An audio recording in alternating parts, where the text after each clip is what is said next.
You probably remember the Flying Tigers. They flew in China. They were bombers, right? No, No. fighters. And they flew in China. And a guy named General Claire Chanel headed them up. He was the boss of this unit. He was actually in the Chinese Air Force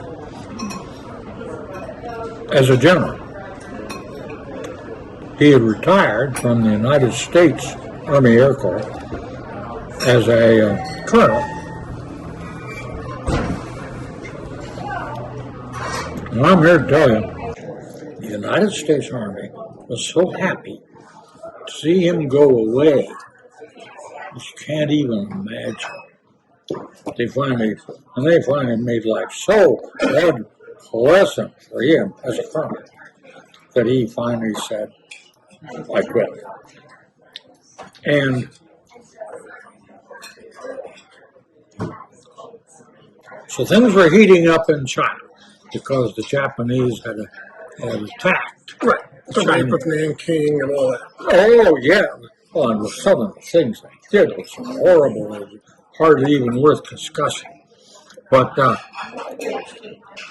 he went over it. So this is all leading to something, believe it or not. And so Roosevelt found a way to provide for him about 40, 60 P-40 fighter-type aircraft, which were decent airplanes. They were not top of the line, but they were not bad. And so he broke them into 3 squadrons, 3 groups, and they had a system, a skywatcher system of Chinese who would that's what they do, sit around with us. And when they'd see some Japanese bombers coming their way, they'd get the word forward. They were good at it. And they'd get the word forward, and he'd get one of his 3 groups into the air.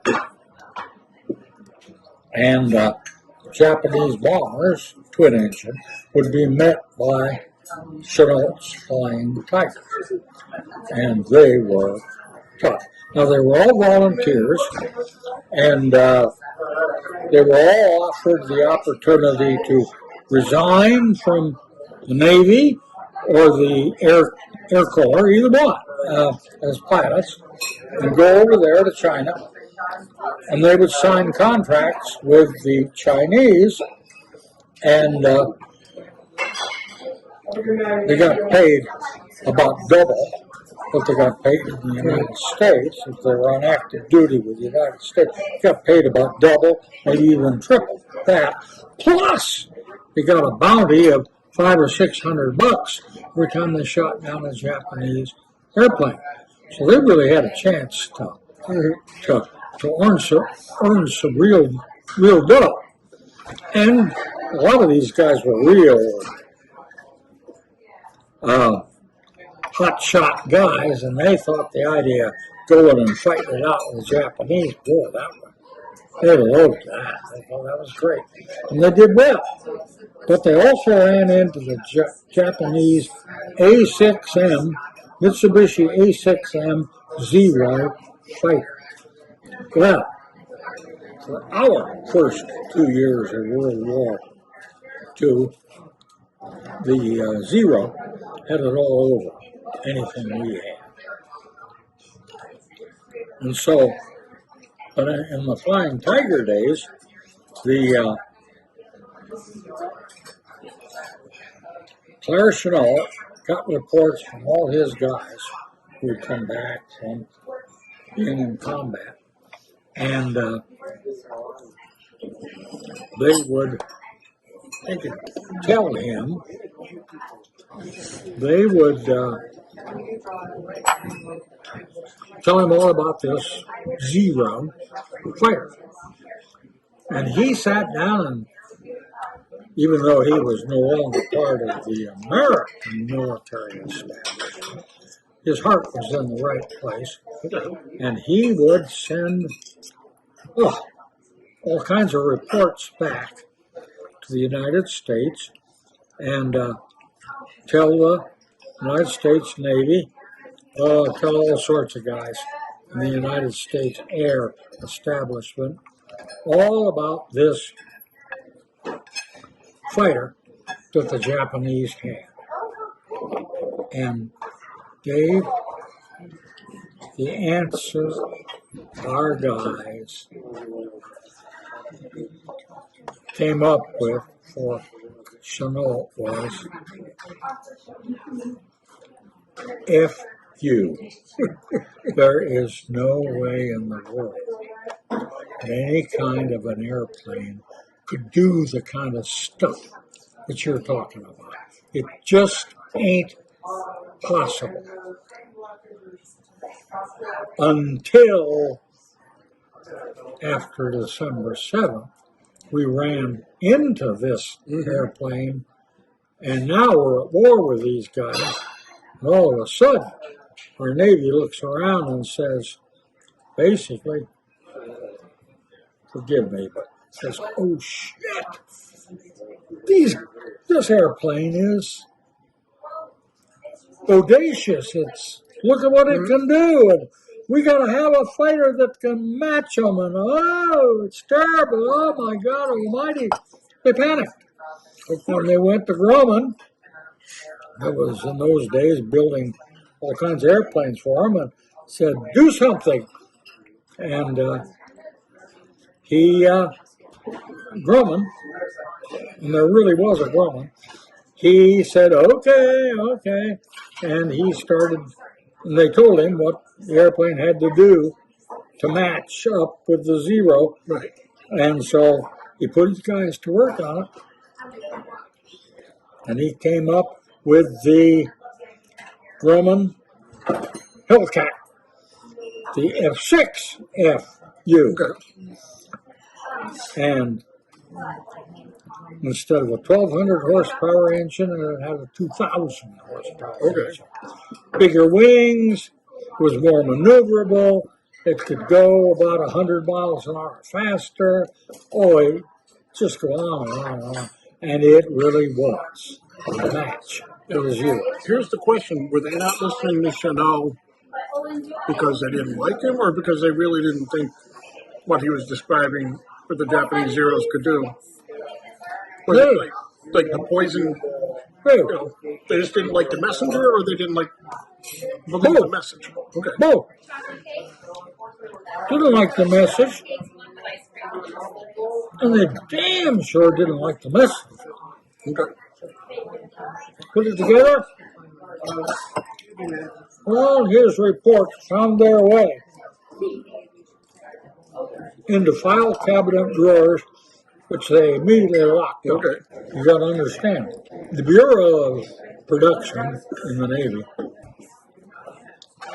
did not reserve all its bad treatment just for Claire Chenault.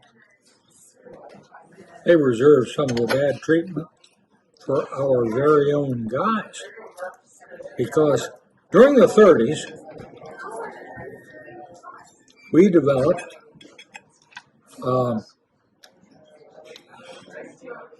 amongst other things, we developed a new torpedo. And Navy put out the specifications for it. Pretty soon the thing started arriving, and the Navy basically said, how good can it get? Except our guys started dropping these things from airplanes.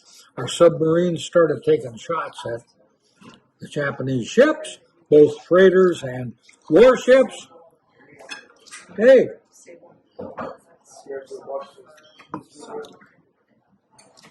only about 1 out of 5 of them was worth being called a torpedo. Oh, really? Oh, they'd sink. They broached the surface. And of course, the bad guys could see it coming, And so that made escape from the torpedo a lot easier. They would frequently just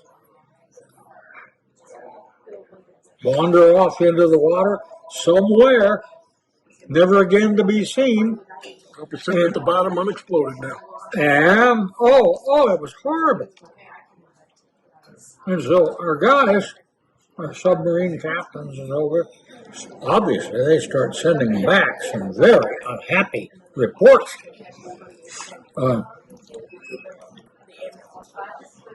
Here they are risking their fannies to get within shooting range. Then the damn torpedo, that's one other thing it would do. Sometimes it would do everything right, and you'd hear it go bang up against the hull of a warship, and not go off. It wouldn't go off. So these guys are writing back to the headquarters and saying, here we are risking our tail, and we might as well have a 3-cent postage stamp out there as this torpedo. It's useless. So, and the Navy in Washington, D.C., their answer was just as bad as it had been for the answer they gave Claire Chanel. They basically said, it's obvious that you guys are a bunch of cowards. You shoot a torpedo and then you try to get the hell out of there, and you shoot from too far away, and the torpedo runs out of fuel and sinks, and etc. They had all sorts of reasons why. Our guys they were telling our guys that they were cowards. That really didn't go over well. No, I don't think it did. At all. We're now into World War II. Washington agreed to undergo a whole bunch of torpedo tests. Off the coast of California there, they set up a bunch of targets. They get several submarines who start shooting torpedoes at the targets. And they start hitting them.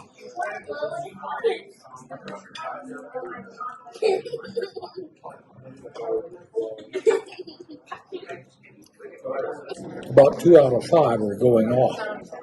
The rest of them are duds. They sink to the bottom. It's over.